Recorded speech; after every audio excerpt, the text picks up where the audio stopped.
Hello everyone. हम लोग the rise of the nationalism in Europe chapter पढ़ रहे हैं। ये हिस्ट्री का पहला चैप्टर है और अब तक हम लोगों ने 4 वीडियोस पढ़ लिया है। इससे पहले वीडियोस में हम लोगों ने ये पढ़ा कि फ़्रांस में नेशनलिज्म कैसे आया, इसके बारे में हम लोगों ने इस पर डिस्कस किया, जिसमें हम लोगों ने सेंस ऑफ कलेक्टिव आइडेंटिटी के बारे में डिस्कस किया। उसके बाद हम लोगों ने नेपोलियनिक कोड के बारे में डिस्कस किया। हम लोगों ने जो टाइम पढ़ा है उसमें डेट को अगर हम लोग रिकॉल करेंगे तो डेट की शुरुआत होती है 1789 से, जहाँ पर फ्रांस की क्रांति होती है। उसके बाद 1799, जहाँ पर नेपोलियन फ्रांस को अपने कब्ज़े में कर लेता है।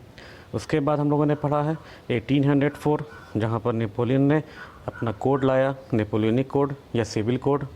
उसके बाद हम लोग 1815 तक पहुँचे। यहाँ तक पढ़ने के बाद अब हम लोगों को आगे नहीं पढ़ना है, बल्कि इससे पहले हम लोगों को ये जानना है कि 1750 से लेकर के 1815 तक फ्रांस और यूरोप में सोसाइटी किस तरह की थी। मेनली हम लोगों को ये जानना है कि सोसाइटी में जो बहुत मेजर बदलाव आए थे इस टाइम के दौरान, उसको समझना है। तब हम लोग आगे के चैप्टर को समझ पाएंगे। आगे का जो भी डेट होगा 1815 के बाद से जो पढ़ना है, तो उसके पहले हम लोगों को ये जानना है कि स्ट्रक्चर सोसाइटी का कैसा था, क्या बदलाव आए और कैसे आए। तो 1750 का जब दौर था तो उस समय यूरोप में कहीं पर भी नेशन स्टेट नहीं था। नेशन स्टेट यानी कोई भी कंट्री यूरोप में नहीं था। हर कोई रीजन में बटा हुआ था, राजा थे और उनकी प्रजा थी।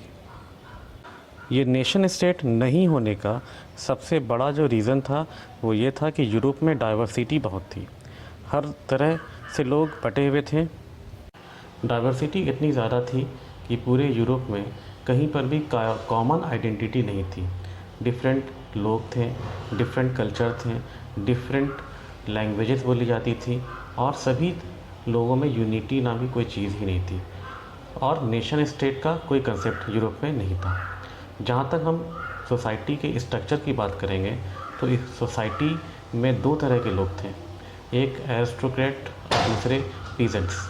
एरिस्टोक्रेट वो लोग थे जो सोसाइटी में बहुत रईस थे, उनके पास बहुत ज़्यादा प्रॉपर्टी थी, बहुत ज़्यादा ज़मीन थी और ये लोग फ्रेंच लैंग्वेज बोला करते थे, क्योंकि उस दौर में फ्रेंच लैंग्वेज बोलना अपर क्लास के लोगों की एक निशानी होती थी, सिंबल माना जाता था। जो लोग अपर क्लास के हैं तो वो फ्रेंच बोलते थे। एरिस्टोक्रेट लोग आपस में एक फैमिली में शादियां करते थे और ये लोग पीजेंट्स से किसी भी तरह का मैरिटल रिलेशनशिप नहीं रखते थे, मतलब कि ये लोग आपस में ही शादी कर लिया करते थे। तो एरिस्टोक्रेट बहुत रिस्ट्रिक्ट थे आपस में ही, इनका अपना ग्रुप था, ये लोग अपने आप को रईस मानते थे और इनके पास पैसे बहुत ज़्यादा थे। ये लोग पीजेंट्स को अपने ज़मीन पे, अपने खेतों पर काम करवाते थे और बदले में उनको उनका मेहनताना देते थे। तो इस तरह से सोसाइटी का डिवीज़न बहुत ही ज़्यादा गड़बड़ था, जहाँ एक तरफ एरिस्टोक्रेट्स हैं जिनके पास बहुत ज़्यादा पैसा था तो लेकिन इनकी जो आबादी थी वो 10% के आसपास थी। वहीं 90% जो लोग थे वो लोग पीजेंट्स थे, किसान थे और इनके पास ना ज़मीन थी और ना बहुत ज़्यादा दौलत थी। यहाँ तक तो सब कुछ ठीक था। अब जो असल चेंजेस था वो ये था इंडस्ट्रियल रिवॉल्यूशन।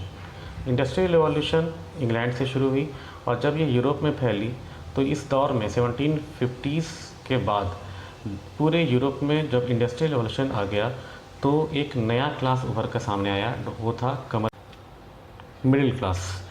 मिडिल क्लास के लोग जो थे ये लोग ना पीजेंट्स थे और ना ही एरिस्टोक्रेट्स थे। ये एक नया क्लास था जो कि बहुत ज़्यादा रिवॉल्यूशनरी माइंड का था। मिडिल क्लास में generally industrialist, businessman, doctors, teachers, clerk etcetera आते थे।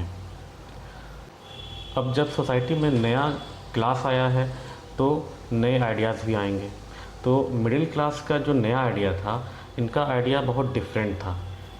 जहाँ सोसाइटी में एक तरफ एरिस्टोक्रेट्स अपने में मस्त थे तो वहीं दूसरी तरफ पीजेंट्स खेती करके परेशान रहते थे।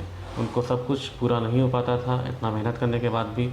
लेकिन अब जो एक नया क्लास आया, मिडिल क्लास, इसने ही सारी सोसाइटी में सारा बदलाव लाया, रिवॉल्यूशन किया। और जो भी चीज़ें हम पढ़ेंगे आगे, तो इसमें सबसे लीडिंग जो क्लास था वो मिडिल क्लास था। मिडिल क्लास लोगों के मन में दो आइडिया बहुत ज़्यादा सर्कुलेट कर रहा था। ये लोग आपस में अक्सर इस आइडिया को आपस में शेयर करते थे और लोगों को भी समझाते थे। इन लोगों का जो पहला आइडिया था वो था नेशन यूनिटी का, यानी कि कंट्री होना चाहिए, लोगों के कॉमन लैंग्वेज होनी चाहिए, कॉमन हिस्ट्री लोग आपस में शेयर करें और साथ में सबकी कॉमन आइडेंटिटी होनी चाहिए। सब कुछ मिलाकर ये था कि इन लोगों ने नेशन स्टेट का आइडिया दिया कि नेशन स्टेट होना चाहिए। दूसरा आइडिया जो इन लोगों ने बहुत ज़्यादा प्रचारित किया वो था लिबरल नेशनलिज़म का। अब तक इन लोगों ने इन लोगों का ऐसा मानना था कि नेशनलिज़म तो बहुत ज़रूरी है ही, साथ ही साथ सोसाइटी में लिबरलिज़म की भी ज़रूरत है। मतलब कि लोगों को बहुत सी चीज़ों में छूट मिलनी चाहिए, उन्हें फ्री करना चाहिए, जो कि ऐसा नहीं था सोसाइटी में। यानी पॉलिटिकल और इकोनॉमिक लाइफ में थोड़ा छूट मिले और हर कोई थोड़ा अपने आप को इंडिपेंडेंट महसूस करे।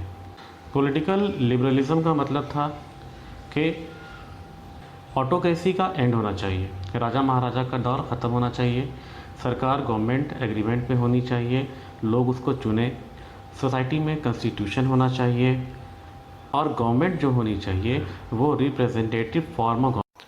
जहाँ तक इकोनॉमिक लिबरलिज़म की बात है, तो इकोनॉमिक लिबरलिज़म में मिडिल क्लास लोगों का ये डिमांड था कि लोगों को राइट्स टू प्रॉपर्टी होनी चाहिए, यानी कि प्रॉपर्टी रखने का राइट मिलना चाहिए। साथ ही साथ लोगों को फ्रीडम ऑफ मार्केट भी हो और सामान को एक स्टेट से दूसरे स्टेट ले जाने में जो रिस्ट्रिक्शंस लगाए जाते थे, जो टैक्स लगाए जाते थे, तो इन सारे बैरियर्स को भी जो है फ्री किया जाए। In other word we can say that liberalism stood for the freedom of market and the abolition of state imposed restriction on the movement of goods and capital। पहले सामान को बिज़नेस करने के लिए अगर एक स्टेट से दूसरे स्टेट ले जाना होता था तो बहुत ज़्यादा रिस्ट्रिक्शंस थे और बहुत ज़्यादा टैक्स देना पड़ता था। इसका एक एग्ज़ाम्पल हम लोग देख करके समझ सकते हैं। एग्ज़ाम्पल है जर्मन स्पीकिंग रीजन का। बात हो रही है 1833-1834 के वक्त की। ये जर्मन स्पीकिंग रीजन लगभग 39 स्टेट्स में बटे हुए थे। हर एक स्टेट की अपनी करेंसी होती थी और नापने का और वेट करने का अपना अपना तरीका होता था। अगर एक व्यापारी को 1833 में हैप्सबर्ग से नुरेमबर्ग अगर सामान बेचने के लिए जाना होता था तो उन्हें लगभग 11 अलग अलग कस्टम बैरियर का सामना करना पड़ता था और हर कस्टम बैरियर के पास उन्हें 5% टैक्स देना पड़ता था, जिससे कि उन्हें बिज़नेस करने में बहुत प्रॉब्लम होती थी। तो लोगों ने इस चीज़ का डिमांड किया कि ये जो बैरियर्स है अलग अलग जगह में उसको ख़त्म किया जाए और फाइनली 1834 में एक कस्टम यूनियन बनाया गया जिसका नाम था ज़ोल्वेरिन। अक्सर ये ऑब्जेक्टिव्स में पूछा जाता है कि ज़ोल्वेरिन कब फॉर्म किया गया था और कि क्या था। तो ज़ोल्वेरिन 1834 में फॉर्म किया गया था और ये एक कस्टम यूनियन था जिसकी मदद से ये सारे बैरियर्स को ख़त्म कर दिया गया कि टैक्स जो हर जगह लगता था अलग अलग जगह में वो बंद किया गया और साथ ही साथ वहाँ पर लगभग जो 39 स्टेट्स थे जर्मन स्पीकिंग रीजन के, तो यहाँ पर 30 करेंसी चलती थी, 30 करेंसी, इन्हें कम करके 2 करेंसी कर दिया गया। ऐसा करने से जर्मन रीजन जो था वो जो कि नेशन नहीं था वो अलग अलग था, उसे एक कस्टम यूनियन की मदद से ये सारे जो है इकोनॉमिकली एक हो गए। बिजनेसमैन को, व्यापारियों को इन सारे स्टेट्स में मूव करने में, अपने सामान को बेचने में फ्रीली यहाँ से वहाँ जाना हो गया, जिससे कि लोगों के बीच में यूनिटी बढ़ी जर्मन रीजन में और वहाँ पर भी नेशनलिज़म क्रिएट हुई। हम लोगों को एक बात हमेशा ध्यान में रखना है कि ये चैप्टर जो है, इसमें हम लोग ये पढ़ रहे हैं कि किस तरह से नेशनलिज्म की भावना यूरोप में जागी और यूरोप में नेशन स्टेट कैसे बना। तो अब तक हम लोगों ने चैप्टर के 2 बड़े पार्ट्स को हम लोगों ने फिनिश कर दिया।